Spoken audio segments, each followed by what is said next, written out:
ज्या घरात मुलीचा जन्म होतो त्या आईवडिलांना कोणतंच तीर्थस्थान, कोणतेच देवधर्म असे लांबचे जाऊन करायची गरज नाही, कारण त्यांच्या घरातच जावायच्या रूपानं, लेकीच्या रूपानं तीर्थ घडतं त्यांना. कारण कन्यादान हे सर्वात मोठं दान आहे. लेक जावाई जेवले तर पूर्ण दुनिया जेवलेली असती, म्हणून एक लेक जावायला जेवलं तर आपल्याला सगळ्या दुनियाचं तीर्थ आपल्या घरामध्ये येतं.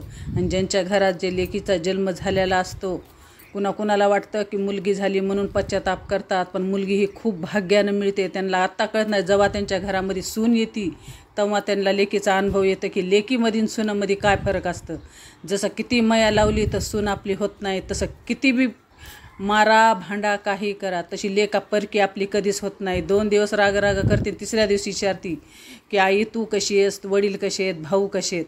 तशी तुमची सून तुम्हाला कधीच विचारणार नाही. म्हणून 10 मुलं किती होऊ द्या, पण एक मुलगी जी आहे ते 10 मुलाची बरोबरी करू शकते. आणि सुखदुःख जशी तुमची लेक ओळखेल तशी तुमची सून कधीच ओळखणार नाही. म्हणून जे माणसांच्या घरात लेक जन्माला आलेली आहे, कन्या जन्माला आलेली आहे, ते खूप भाग्यशाली आहेत.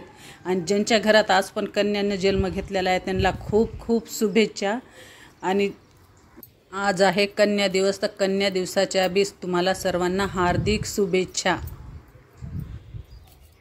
आणि जेव्हा आपण आपल्या लेकीचा जे वर आहे, जीवनसाथी आहे ते हुडकितो, ते पैशा लत्त्यानं मोठा बघू नका. फक्त माणुसकी आणि सुशिक्षित निर्व्यसनी मुलगा हुडका. कारण जीवनभर जेव्हा तुमची लेक हसन तेव्हा तुम्हाला आशीर्वाद लागन, आणि जेव्हा तिच्या डोळ्यामध्ये पाणी येईल ते हे 7 जन्म पण पाप तुम्हाला कुठंच फेडता येणार नाही. कारण लेकीला वर चांगला हुडकून देणं ते मायबापाचं कर्तव्य आहे. पैसा तर कुणीही कमीतो, पण जे स्वभाव असतं, गुण असतो ते मरे पस्तोर माणसाचं राहतं. हे ज्या घरात मुलीचा जन्म त्याच्यामुळे तुमच्या मुलीला जे जीवन